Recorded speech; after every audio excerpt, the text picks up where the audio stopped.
Happy Valentine's mga ka-Jofam! May chocolate na ba lahat? At saka flowers? Wow, sana all. Sana all. Kasi dito sa Korea, iba yung pag-celebrate ng Valentine's Day. Kasi kapag February 14, yung babae ang nagbibigay sa lalaki. Bibigyan ng chocolate yung babae. Pagkatapos, wala ibibigay ang lalaki. wala kaagad ang ibibigay ang lalaki. Kasi dito yung lalaki, magbibigay sila ng regalo kapalit ng ibinigay ng babae kapag February 14. Magbibigay sila sa March 14. Yun ang tinatawag na White Day dito sa Korea. Yung mga lalaki naman yung magbibigay ng regalo sa mga babae. Sa kanilang partner. Pwedeng chocolate, white flowers. Mostly daw, mga white yung ibinibigay, kaya tinawag na White Day. Symbol ng purity. Eh kami, ngayon, magdi-date kami ng asawa ko. Magdi-date kami ha. Wala akong ibinigay ng chocolate kasi hindi pa ako nakabili. Kanina, pupunta sana ako sa baba para magbili ng chocolate para sa kanya. Eh, bigla, nakuha niya na yung document na hinihintay ko, yung paper, galing sa kanyang company, na kailangan ko sa pag-apply ng Korean citizenship. Kaya, ngayon, ang lakad naming mag-asawa ay pupunta kami ng immigration para mag-apply ng Korean citizenship. Ang oras ng appointment, kasi kailangan ng appointment yung oras ng pupunta namin doon ay 3:30. Nagkataon may bakante pang oras kasi yung sa ibang oras wala na. Kaya nakakuha ako ng slot para sa pag-apply ko ng Korean citizenship. So mag-a-apply ako ngayon. Yung gustong maging Korean citizen, pwedeng mag-aral sa KIIP o KIIP na tinatawag. Korean language yon hanggang makapasa ng exam hanggang level 5 yata. Kapag naipasa yung level 5, pwede nang maging Korean citizen. Pero meron namang ibang paraan, yung direct, yung magpapa-interview ka sa immigration. Mas mabilis yon kasi hindi mo na kailangang mag-aral ng todo ng Korean language. Kung marunong ka na, kahit na basic lang yung alam mo, pwede kang mag-apply ng Korean citizenship, magpa-interview, yung direct sa immigration. At yun ang gagawin ko kasi mahirap yung sa KIIP, mahaba yung proseso, matagal kasi nga by level 1, level 2 hanggang level 5. Mag-uumpisa ako sa 0, mag-aaral yun, tapos mag-exam, medyo matagal yun kasi yung slot kailangan din bantayan. Kaya mas gusto ng asawa ko na yung magpa-interview na lang daw sa immigration na lang. Kaya eto, hinanda namin yung mga requirements at mag-a-apply kami ngayon. Doon nga pala sa mga requirements na kailangan, kung kayo ay pupunta dito sa Korea, siguraduhin niyo na yung inyong documents na galing sa Pilipinas ay naka-apostil na. Kasi yung kailangan dito ay apostilled documents. Yung bang may certification galing sa DFA. Lalo na yung NBI. Gamit yun sa pag-apply ng Korean citizenship. Dapat sana 2021 pa ako nag-apply ng Korean citizenship. Kaya lang, yung NBI ko, hindi ko pa-apostilan bago ako pumunta dito sa Korea. Kailangan apostilled yung documents para maka-apply. Kaya nung January, umuwi kami ng Pilipinas at kumuha ko ng NBI tapos pina-apostil ko sa DFA. Kaya dun sa mga nagpaplanong pumunta dito sa Korea, yung asawa ng Korean, dapat kung pupunta kayo dito, dalhin nyo na kaagad yung document ninyo na apostilled na. Pumunta na kayo sa DFA at ipa-apostil nyo na yung inyong documents. Para pag nandito na kayo, tuloy-tuloy na yung inyong pagproseso kung ano man yung gusto nyo gawin. pag-apply sa trabaho, kailangan din yung apostille yung documents. So yun, ganito yung apostille. Ayan. So ganito, dapat naka-apostille yung inyong documents. Kaya sa mga pupunta pa lang dito sa sa Korea, siguraduhin ninyo na naka-apostille ang inyong documents. Kung magtatrabaho kayo dito, halimbawa gusto ninyong magturo dito, kailangan yung documents ninyo, yung TUR at diploma, apostilled yon. Lalo na yung NBI clearance. Kailangan talaga yan apostilled.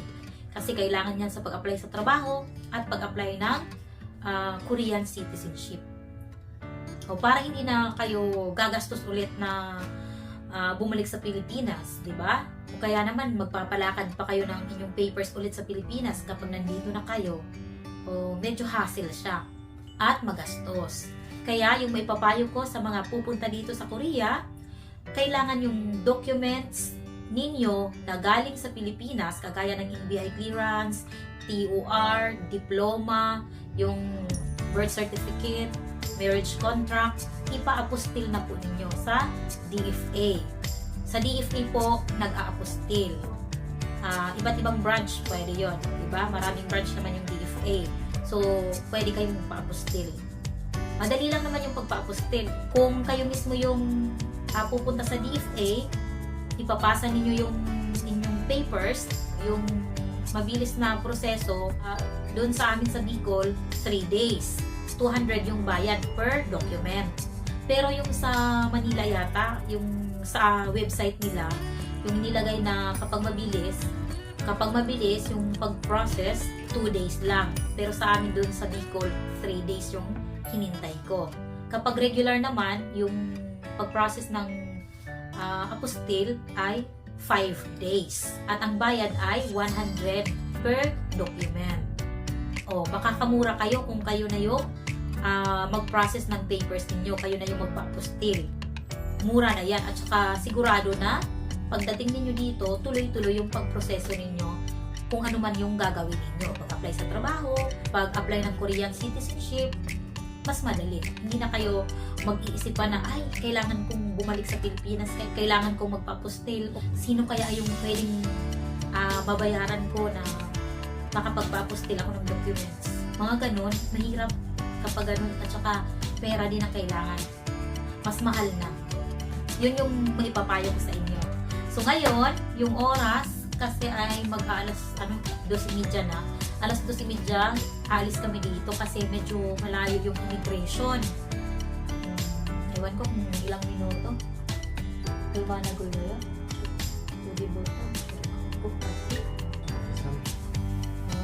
Yung mga daw, 20 to 30 minutes daw yung papunta sa immigration galing dito. Yung appointment ko ay alas 2:30. Pag alas 2:30, punta na kami kaagad. Mas mainam yung maaga tayo kaysa late. Kaya ngayon, wala muna kaming date ni Habi. Date? Huh?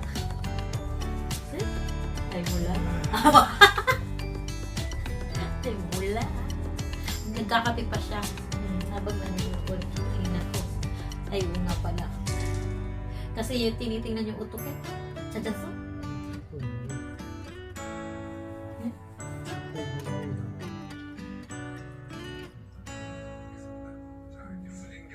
Tinitingnan niya yung yung tinitingnan niya kasi yung sasakyan namin, yung sa kapag magpa-park, kapag yung umaatras siya, kapag malapit may mababangga, tumutunog yung dati. May siya, parang warning na tunog kung may mababangga ka na sa likuran. Ngayon, nawala yung tunog. Hindi niya mahanap. Kaya nahihirapan siya mag-parking. Kasi hindi gaano makita sa likuran kung may mabubundol o wala. Kailangan talaga yung ganyang tunog ko. Nawala kasi. Ewan ko. Okay, punta na tayo ng immigration. 는 계속 이렇게 갈 겁니다. 준비평은 좌회전입니다. 10년도 노래들 한번 보겠습니다. 2191번님 오랜만에 관광 버스 춤 따라추고 싶네요. DJ DOC가 Bumaba saglit yung asawa ko. Nag-withdraw siya kasi kailangan pala pag mag-a-apply ka sa immigration, Korean citizenship, may bayad pala yun ng yung bayad ay 300,000 won. At sabi nila, yung 300,000 won ay valid lang siya sa 2 interview. Kailangan maipasa mo yung interview o sa hanggang pangalawa lang. Kasi kung hindi, magbabayad ka ulit. Siguro mag-a-apply ulit. So, eto, kumuha siya ng pambayad. Cash kasi baka hindi pwede yung card doon. Kasi kami, hindi talaga kami nag-withdraw ng pera kung hindi kailangan. Kasi card yung gamit namin. So, ngayon, nag-withdraw yung asawa ko para pambayad. Mabuti medyo gumanda yung panahon. Sumikat yung araw. Kasi kanina ay umuulan. Kaninang umaga. Medyo okay na ngayong hapon.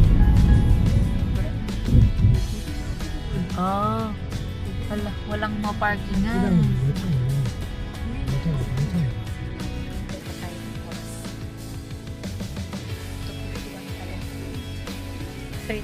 yung appointment ko.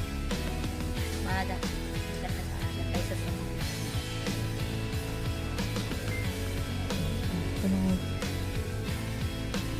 dito na tayo sa bahay mga kachofam. Tapos na ako mag-apply sa Korean citizenship.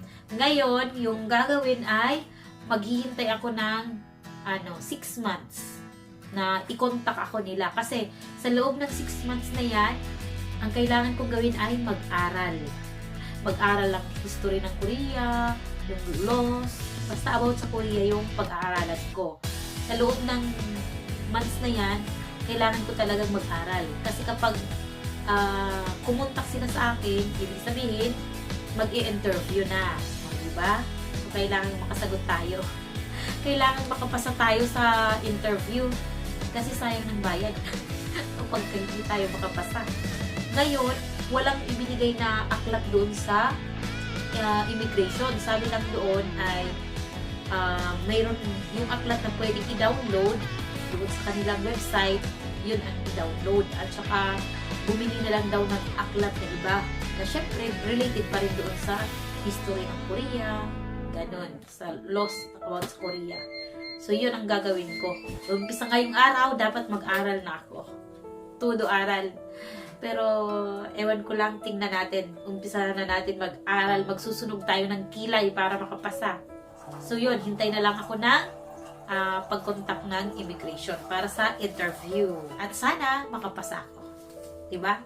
Sana makapasa ka agad para hindi na umulit pa. Ay, eto nga pala, bumili kami ng tinapay. Mainit pa. Ayan, no? Masarap ito kasi mainit pa. Bagong luto lang talaga ito. Ayan, masarap ito. So, hanggang dito na lang mga kachofa, ang vlog natin ngayon. Maraming salamat sa inyong panonood at kita-kits tayo sa susunod na video. God bless!